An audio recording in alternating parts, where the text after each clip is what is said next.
Bonjour, aujourd'hui on va essayer de voir une simulation qui explique le mouvement d'un vélo. Donc commençons par les parties qui est importantes d'un vélo, donc qui est la roue. Donc on va essayer de voir comment la roue avant. Donc on lance le drapeau, donc on choisit le drapeau. Le mouvement, donc c'est un mouvement de rotation, donc on va choisir l'instruction tourner avec un certain angle. Et puisque le mouvement de rotation elle va se répéter, donc on choisit la boucle répétée indéfiniment. Donc on montre la roue. Donc voilà notre roue. Donc on efface le tout. Donc voilà notre roue avec le valve qu'on va essayer de voir ultérieurement la nature du mouvement de ce valve. Donc on continue. Et ici on a quoi? On a donc ici le mouvement de rotation. On lance, puisqu'on a la roue qui se déplace, donc elle va se déplacer le long suivant l'abscisse X. Donc on va essayer de choisir l'option remplace X par, donc ici on va, donc X il va évoluer par 2 et on va la faire entrer dans la boucle. On lance pour voir. Donc très bien, on a un mouvement qui est de rotation, donc un mouvement qui explique comment la roue des vélos se mobilise. Après, donc on fixe, donc on arrête notre programme, on montre notre objet. Très bien. Donc notre objet doit faire un mouvement qui est de rotation et il va se déplacer bien sûr.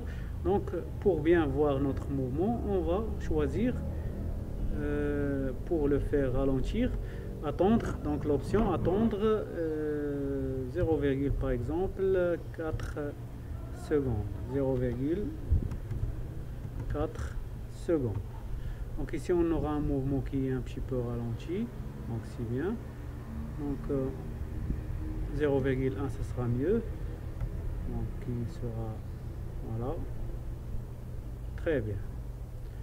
Ce qui concerne ici le mouvement, donc on doit le bien, donc pour avoir un mouvement qui est parfait, donc choisir de tourner avec un 3 degrés et avancer par exemple par 2 en ce qui concerne l'abscisse X. Donc on relance,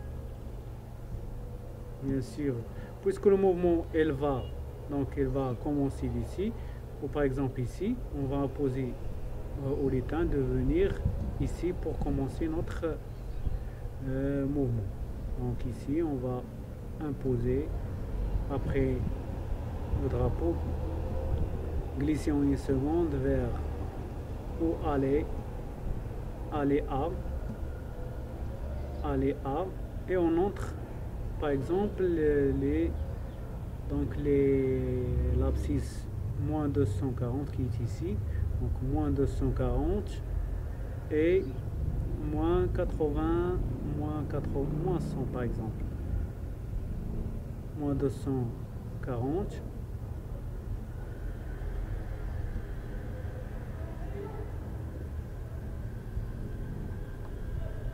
moins 240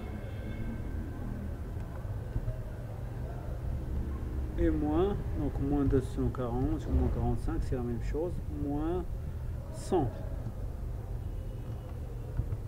Très bien. Donc on va abaisser bien sûr le stylo et effacer avant. Donc on choisit pour effacer les traces qui précèdent. Donc on abaisse le stylo bien sûr. Voilà, donc effacer tout, donc et on relance. Très bien, donc on a ici notre mouvement. Donc on doit descendre un petit peu en bas, moins saut ici, donc voilà, très bien. Donc ici c'est le mouvement de la roue. En ce qui concerne le mouvement du valve, donc je vais arrêter mon programme, mon script, et je duplique. Donc je duplique pour voir. Donc ici, je vais essayer de faire.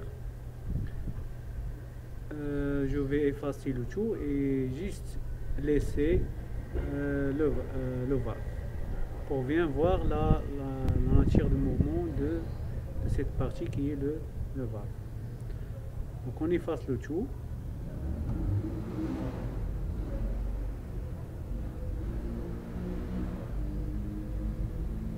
Donc il doit rester seulement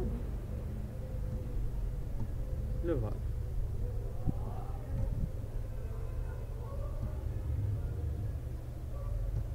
On prend une autre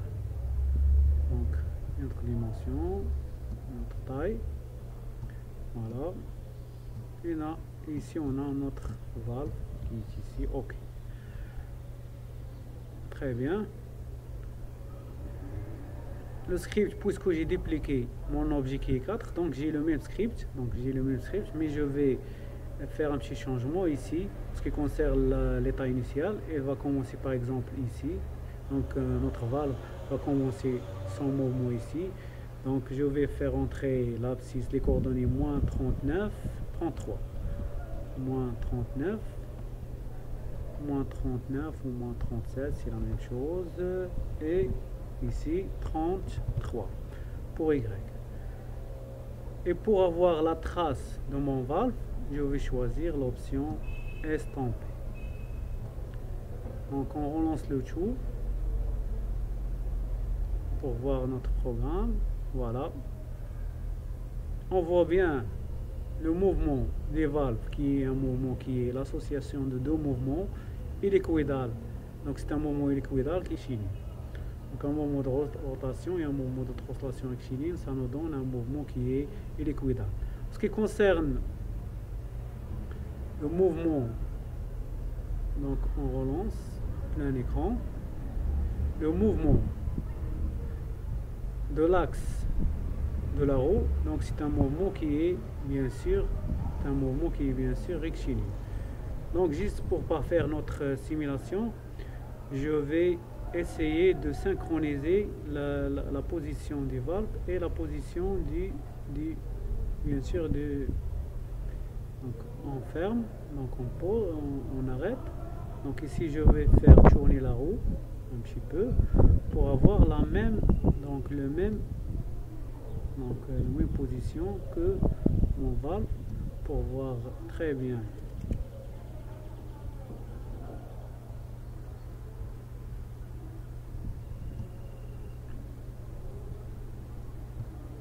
Donc il sera ici bien sûr.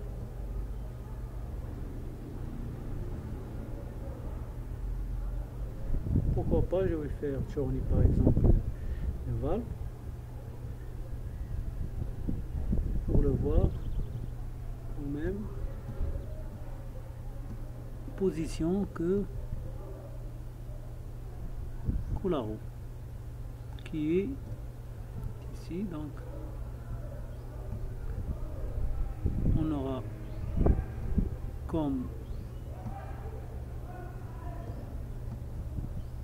état initial qui est un état qui est bien sûr qui sera identique pour bien voir notre simulation. Donc très bien, ici je vais un petit peu, voilà. Donc voilà notre position qui est la même que la position de la roue, et on relance notre programme, on efface le tout.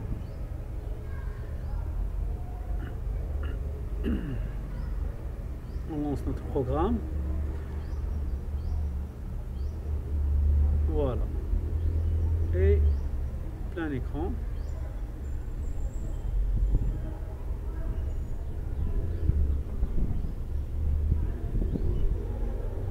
Donc on voit bien qu'on a un mouvement qui est synchronisé entre la roue et le valve.